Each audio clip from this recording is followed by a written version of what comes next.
हमें सुबह फजर का टाइम उठना पड़ता था और नमाज़ पढ़ने के बाद हमें मस्जिद जो है वो ज़बरदस्ती भेजा जाता था।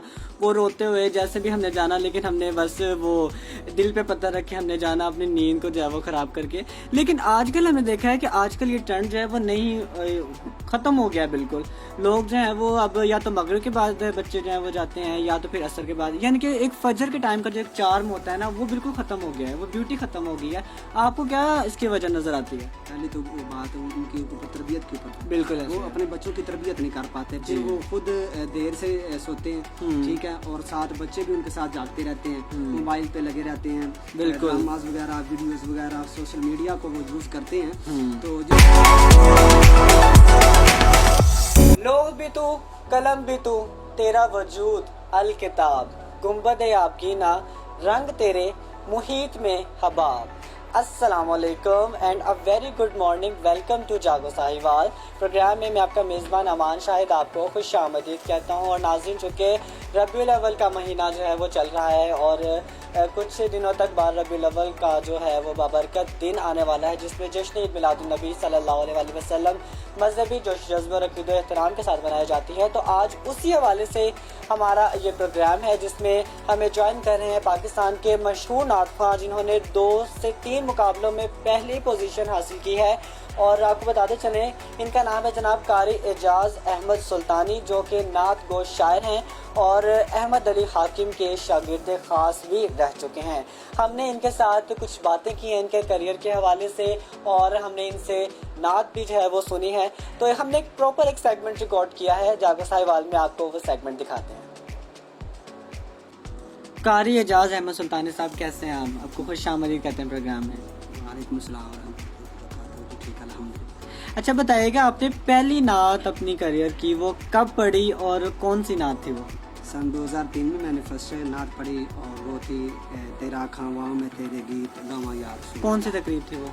ये स्कूल में थी, अच्छा, असेंबली में थी, जो मैंने सबसे फर्स्ट टाइम मैंने नात पढ़ी। अच्छा, आई थिंक मेरी वो 2 क्लास थी जब मैंने नात खान। तो लोगों ने काफ़ी ज़्यादा उसको सराहा। जी जी। अच्छा, आपका फेवरेट नातख़्वां कौन सा है? ये मेरे उस्ताद मोहतरम हैं अलहाज अहमद अली हाकिम साहब। अच्छा, अहमद अली हाकिम साहब, ठीक है। और हर फील्ड में किसी ना किसी का कोई उस्ताद होता है, तो आपने किससे नात पढ़नी सीखी? बेसिकली जो है नात सुन के मुख्तलिफ नात खानों की मैंने खुद ही सीखी। अच्छा, है। खुद ही सीखी है, सही। तो अल्हम्दुलिल्लाह आज इस जगह पे पहुंच चुके हैं कि जो है आपके प्रोग्राम में पढ़ने का शर्फ हासिल हो रहा है जी। तो चूँकि रबीउल अव्वल का बरकत महीना है वो जा रहा है, तो इस हवाले से महफिल नात का जो है वो बहुत ज़्यादा एहतमाम किया जाता है लोगों की जानिब से, तो इस हवाले से आपकी मसरूफ़ियत तो काफ़ी ज़्यादा होगी। जी अल्हम्दुलिल्लाह। तो डेली बेसिस पे हैं वो महफिलें हैं, आगे भी पीछे भी दिनों में भी वो मतलब कि जो है महफिलें होती हैं, लेकिन इन दिनों में हर आशिक की ये तमन्ना और इल्तिजा होती है कि वो अपने घर में रसूलुल्लाह सल्लल्लाहु अलैहि वसल्लम का मिलाद मनाया जाए। तो वो किसी शायर ने बड़ी वो खूबसूरत बात की, तो वो कहते हैं कि सुना है आप हर आशिक के घर तशरीफ़ लाते हैं, मेरे घर में भी हो जाए चरागा या रसूलुल्लाह। तो ऐसे बड़ा टिपिकल सा सवाल करूँगा, मैं भी चुपता हुआ सवाल भी हो, क्योंकि आप माशाल्लाह से दीनी काम में बढ़ चढ़ कर हिस्सा लेते हैं, इमाम मस्जिद हैं आप, लेकिन आपकी जो तनख्वाह है वो तो ना होने के बराबर है। इसमें मैं आपसे यही कहूँगा कि अल्लाह और उसके रसूल के नाम में बरकत है, ठीक है।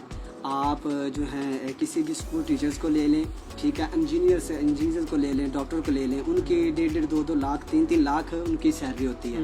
तो पूरे मंथली होता है, उनके इतने अखराजात होते हैं कि आखिर पे उनके हाथ खाली होते हैं। तो हम जो हैं दीन मुस्तफ़ा की हमारे साथ बरकतें इतनी होती हैं, उस रिज़्क़ में जो रिज़्क़ हलाल होता है उसमें अल्लाह और उसके रसूल के नाम से हमें मिले होते हैं, तो उसमें बरकत इतनी होती है कि वो ख़त्म होने के जो ना आते नहीं हैं। तो हमारी तमाम ज़रूरियात वो पूरी हो जाती हैं। बेसिकली इन पैसों की बात नहीं होती, पैसे ज़्यादा हों या कम हों, बेसिकली बात है वो अल्लाह और उसके रसूल के ज़िक्र की बात है और उनके मोहब्बत की बात। हाँ जी, हम वो दीन की खिदमत कर रहे हैं तो अल्लाह रब्बुल इज़्ज़त की ज़ात उस कम पैसों में इतनी बरकत डाल देती है। तो आपने बेशुमार वाक़यात सुने होंगे सरकार दो आलम सल्लल्लाहु अलैहि वसल्लम के, कि वो सरकार दो आलम वसल्लम का ये मौज़ा मुबारक था कि कम खजूरें होती और इतने सहाबा वो उसी खजूरों से खा लेते, और वो दूध का प्याला जो हज़रत अबू हुरैरा की आपने जो वाक़या सुना होगा, तो 72 सहाबा ने वो एक ही दूध प्याले में से वो ہوتی ہے. تو یہ وہ ساری سرکار دو عالم صلی اللہ علیہ وسلم کی جو برکت ہے. صحیح ہے. اچھا اگر ہم اپنے زمانے کی بات کریں نا تو ہمیں صبح فجر کا ٹائم اٹھنا پڑتا تھا اور نماز پڑھنے کے بعد ہمیں مسجد جو ہے وہ زبردستی بھیجا جاتا تھا, وہ روتے ہوئے جیسے بھی ہم نے جانا, لیکن ہم نے بس وہ دل پہ پتہ رکھے ہم نے جانا اپنی نیند کو جو ہے وہ خراب کر کے. لیکن آج کل ہم نے دیکھا ہے کہ آج کل یہ ٹرینڈ جو ہے وہ نہیں, ختم ہو گیا ہے بالکل. لوگ جو ہیں وہ اب یا تو مغرب کے بعد بچے جو ہیں وہ جاتے ہیں یا تو پھر عصر کے بعد, یعنی کہ ایک فجر کے ٹائم کا جو ایک چارم ہوتا ہے نا وہ بالکل ختم ہو گیا ہے, وہ بیوٹی ختم ہو گئی ہے. آپ کو کیا اس کی وجہ نظر آتی ہے؟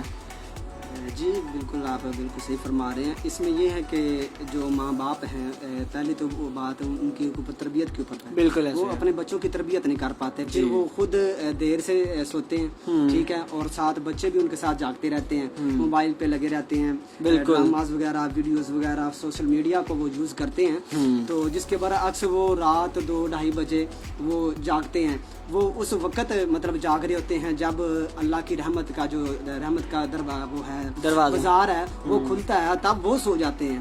تو نماز فجر کے وہ مطلب کہ پابندی نہیں, فجر کے ٹائم وہ سونا شروع کرتے ہیں. تو وہ اسکول کے لیے جب بچے جاتے ہیں تو وہ ان کی آنکھوں میں نیند ہوتی ہے. اور باپ کو آپ نے اکثر دیکھا ہوگا کہ جب وہ موٹر سائیکل پہ بیٹھتے ہوتے ہیں تو وہ مطلب کہ جو ہے انہوں نے کبھی ادھر گر رہے ہوتے ہیں, اس طرح جا رہے ہوتے ہیں. تو یہ انسان ان کے یہ ہم کے لیے جو ہے لوگوں کے لیے یہ نااہلی ہے کہ وہ جو ہے اپنا دین مصطفیٰ سے دور ہیں. خدایا میں اپنی جو پبلک اس پروگرام کو دیکھ رہی ہیں میں ان سے بھی ملتماس کرتا ہوں, اور جو میرے دوست احباب مجھے سن رہے ہیں میں ان سے یہی ریکویسٹ کروں گا کہ خدایا دین مصطفیٰ سے دور نہ ہوں. یہ وہ قرآن پاک ہے جو وہ تیرے اور میرے مردہ دل زندہ کرنے کے لیے آیا ہے. آج جب ہم قرآن پاک سنتے ہیں تو وہ جہاں کوئی فوت ہو جائے اس جگہ پہ سنا جاتا ہے. تو میں آپ سے ریکویسٹ کرتا ہوں کہ یہ جو قرآن پاک ہے یہ مومنین کے لیے شفا ہے, اور اس پڑھنے سے قرآن پاک کی بڑی برکتیں حاصل ہوتی ہیں. تو آپ حباب جو قرآن پاک بچوں کو پڑھائیں, خود بھی پڑھیں اور کوشش کریں اس کو ترجمے کے ساتھ پڑھیں اور پھر اس کے اوپر عمل کریں. اچھا قاری صاحب, جاتے جاتے نا کہ آج 12 ربیع الاول کا مہینہ ہے, تو ذرا کوئی نعت کے 1 یا 2 اشعار جو ہے وہ ہمارے ناظرین کے. جی انشاءاللہ میں سناتا ہوں. جی. خوشبو بری فضائیں سوہنا جو آگے آئے, خوشبو بری فضائیں سوہنا جو آگے آئے, ہونٹات مرحبائے سوہنا جو آگے آئے, سوہنا جو آگے آئے. ہجواتے ہو کے آدھے سیلاب ٹل گئے نے, ہجواتے ہو کے آدھے سیلاب ٹل گئے نے, دختر خوشی دے سارے عذاب ٹل گئے نے, عذاب ٹل گئے نے. دیاں دے سر ردائے سوہنا جو آگے آئے, خوشبو بری فضائیں سوہنا جو آگے آئے.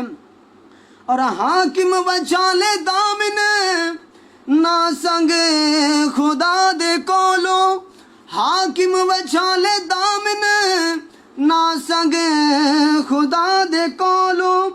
تو جو بھی منگنا چاہے او منگ خدا دے کولو, او منگ خدا دے کولو.